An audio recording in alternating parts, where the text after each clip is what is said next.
بسم اللہ الرحمن الرحیم حامدا و مصلیا و مسلما اما بعد۔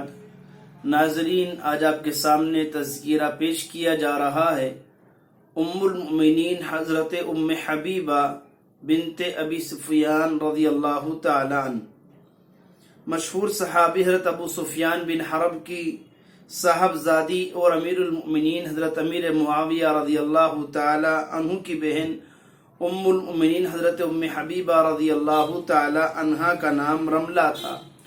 ان کی ایک بیٹی حبیبہ کی وجہ سے ان کی کنیت ام حبیبہ، والدہ کا نام صفیہ بنت ابو العاص جو کہ حضرت عثمان رضی اللہ تعالی عنہ کی پھوپھی تھیں۔ حضرت ابو سفیان اگرچہ بہت دیر سے ایمان لائے، لیکن حضرت ام حبیبہ رضی اللہ تعالی عنہا اور ان کے پہلے شوہر عبید اللہ بن جحش اسلام کے ابتدائی دور ہی میں اسلام لا چکے تھے اور اہل مکہ کے ظلم و ستم سے تنگ آ کر صحابہ کرام کی ایک جماعت کے ساتھ حبشہ کی طرف ہجرت کر گئے تھے۔ عبید اللہ بن جحش حبشہ پہنچ کر نصرانی ہو گیا اور اسی حالت ارتداد میں اس کو موت آئی۔ اس نے حضرت ام حبیبہ کو اسلام ترک کرنے اور نصرانیت اختیار کرنے کی ترغیب دی، لیکن حضرت ام حبیبہ اس نازک وقت میں ثابت قدم رہیں اور ان کی خوش نصیبی کہ عبیدہ بن جحش کے انتقال اور ان کی عدت گزرنے کے بعد اللہ کے رسول نے حضرت عمر بن امیہ زمری کو اپنے نکاح کا پیغام دے کر حبشہ کے بادشاہ نجاشی کے پاس، جو خود مسلمان ہو چکے تھے، بھیجا اور اپنے نکاح کا وکیل بھی نجاشی ہی کو بنایا۔ بادشاہ نجاشی نے ایک باندی کو حضرت ام حبیبہ کے پاس یہ پیغام لے کر کے بھیجا کہ بادشاہ کہتے ہیں اللہ کے رسول کا گرامی نامہ ان کے نام آیا ہے، جس میں یہ تحریر ہے کہ وہ ام حبیبہ کو ہمارے نکاح کا پیغام دے، اگر وہ منظور کر لیں تو آپ ہی ہمارا نکاح کر دیں۔ حضرت ام حبیبہ رضی اللہ تعالی عنہا نے جب یہ خوشخبری سنی تو اس باندی کو جو پیغام مسرت لے کر آئی تھی، چاندی کے 2 کنگن، کئی انگوٹھیاں اور 2 اور زیور انعام میں دیے اور اپنے قریبی عزیز خالد بن سعید بن عاص رضی اللہ تعالی عنہ کو اپنے نکاح کا وکیل مقرر فرما دیا۔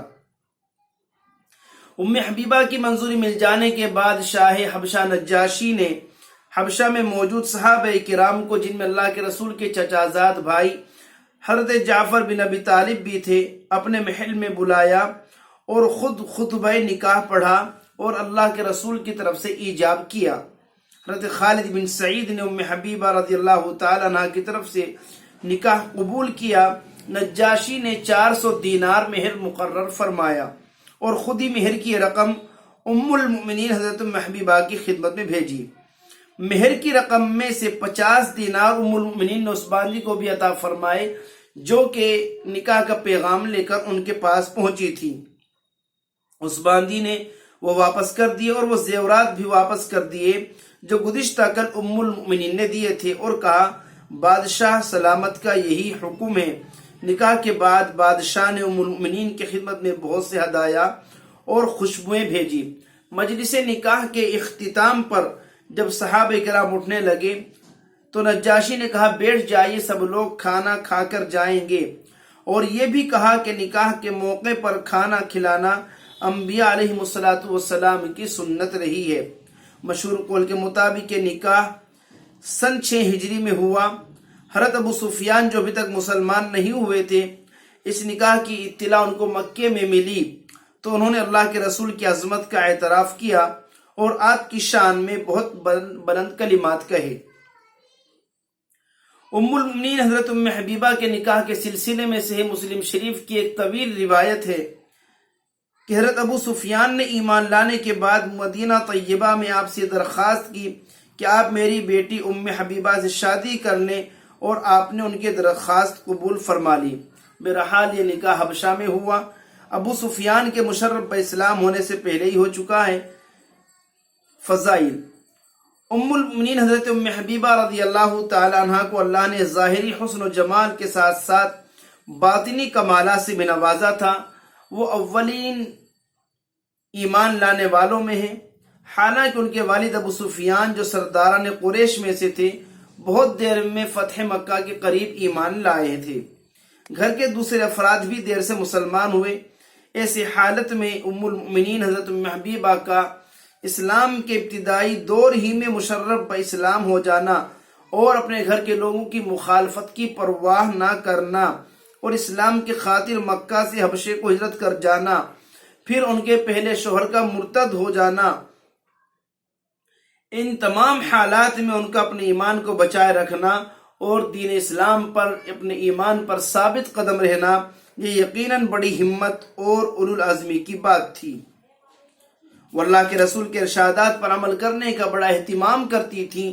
ام المؤمنین حضرت ام سلمہ کی صاحبزادی حضرت زینب کہتی ہیں کہ حضرت ام حبیبہ کے والد حضرت ابو سفیان کی وفات پر ان کی خدمت میں حاضر ہوئیں اور بظاہر ابو سفیان کی وفات کو 3 دن گزر چکے تھے۔ حضرت ام حبیبہ نے ایک خوشبو جو زعفران وغیرہ سے بنائی جاتی ہے اور جس میں سرخ اور پیلا رنگ ہوتا ہے منگائی اور ایک بچی کے لگائی، پھر اپنے رخساروں پر لگائی اور فرمایا مجھے خوشبو استعمال کرنے کی کوئی ضرورت نہیں، لیکن میں نے اللہ کے رسول کو یہ فرماتے ہوئے سنا ہے کہ کسی بھی صاحب ایمان عورت کے لیے جائز نہیں وہ کسی بھی میت کا 3 دن سے زیادہ سوگ منائے، البتہ اپنے شوہر کے انتقال پر وہ 4 مہینے 10 دن سوگ منائے گی۔ اللہ کے رسول سے براہ راست اور بالواسطہ متعدد روایات نقل فرمائی ہیں جو حدیث کی مشہور کتابوں صحاح ستہ وغیرہ میں موجود ہیں۔ ان سے روایت نقل کرنے والوں میں ان کے بھائی معاویہ، بیٹی حبیبہ اور بعض دیگر صحابہ و تابعین ہیں۔ حضرت امیر معاویہ کے زمانے خلافت میں آپ کا انتقال ہوا۔ سن وفات کے بارے میں کئی اقوال ہیں۔ راجح قول کے مطابق 44 ہجری میں آپ کی وفات ہوئی ہے اور مدینہ طیبہ ہی میں آپ کی تدفین عمل میں آئی۔ تو یہ مختصر سی سیرت ہے حضرت ام حبیبہ رضی اللہ تعالی عنہ کی۔ پہلا نام حضرت ام حبیبہ کی پہلا نام رملہ تھا اور حبیبہ بیٹی کی بنیاد پر ان کی کنیت ام حبیبہ تھی۔ حضرت ابو سفیان کی بیٹی ہیں، امیر معاویہ رضی اللہ تعالی عنہ کی ہمشیرہ ہیں۔ مدینہ طیبہ میں 44 ہجری میں آپ کی وفات ہوئی ہے اور سن 6 ہجری میں اللہ کے رسول صلی اللہ تعالی علیہ وسلم سے نکاح ہوا ہے۔